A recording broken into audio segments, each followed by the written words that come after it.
Have you ever felt like you're stuck in a loop? You set a big, ambitious goal, get fit, write a book, learn a language.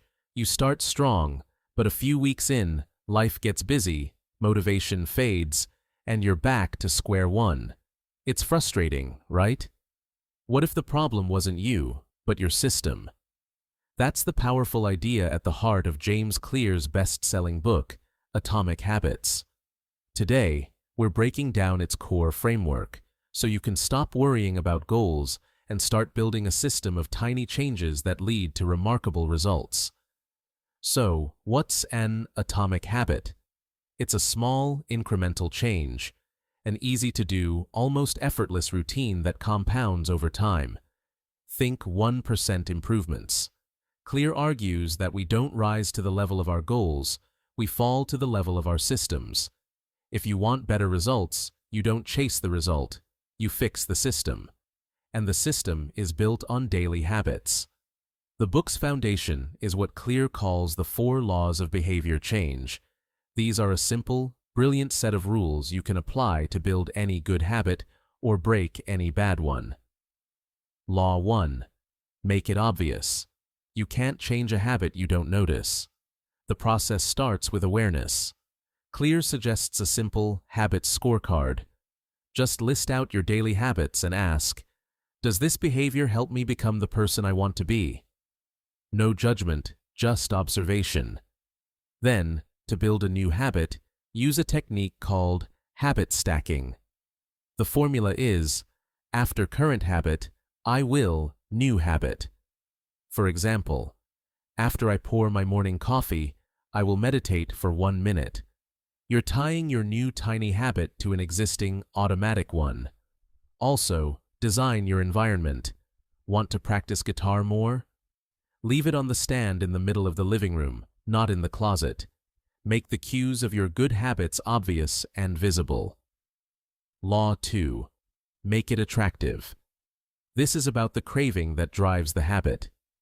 To make a habit attractive, you use temptation bundling. Pair something you want to do with something you need to do. After I finish this report, I can watch an episode of my favorite show, want. You can even bundle it with habit stacking.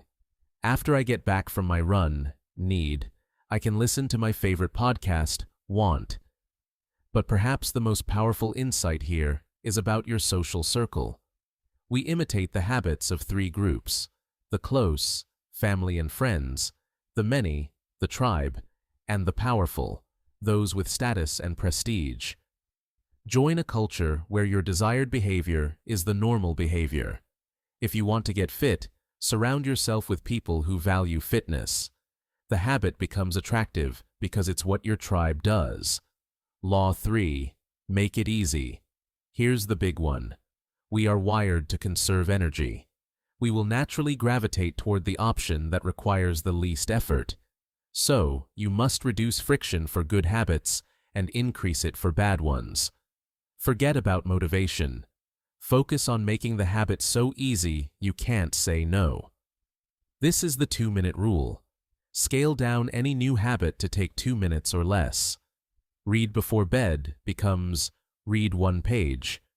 Go for a run becomes put on my running shoes. You're not aiming for the action in the moment, you're mastering the habit of showing up. The 2-minute version is a gateway habit that naturally expands once you get started. To break a bad habit, invert this. Increase friction. Unplug the TV and put the remote in another room. Delete social media apps from your phone. Make it difficult to do. Law 4. Make it satisfying. We are more likely to repeat a behavior if the experience is satisfying. The problem is, good habits often have delayed rewards, while bad habits offer immediate gratification. Eating a donut feels good now. The salad pays off later. So, you need to add some immediate reinforcement. Clear suggests simple reward systems, but the most effective tool is a habit tracker. Get a calendar. Every day you perform your tiny habit, put a big, satisfying X over that day. Don't break the chain. This visual proof of your progress is deeply satisfying and turns the process into a game. Finally, remember that all of this works toward one thing: identity change. The most profound lesson in Atomic Habits is this: every action you take is a vote for the type of person you wish to become. The goal isn't to read a book, it's to become a reader. The goal isn't to run a marathon, it's to become a runner. Focus on who you want to be, not just what you want to achieve. Start small. Ask yourself, what would a healthy person/productive writer/calm person do? And let your tiny atomic habits cast those votes. A 1% improvement each day compounds by nearly 37 times over a year. Not 37% better, but 37 times better. That's the power of atomic habits. So, pick one tiny thing. Make it obvious, attractive, easy, and satisfying. And start casting your votes for your new identity today.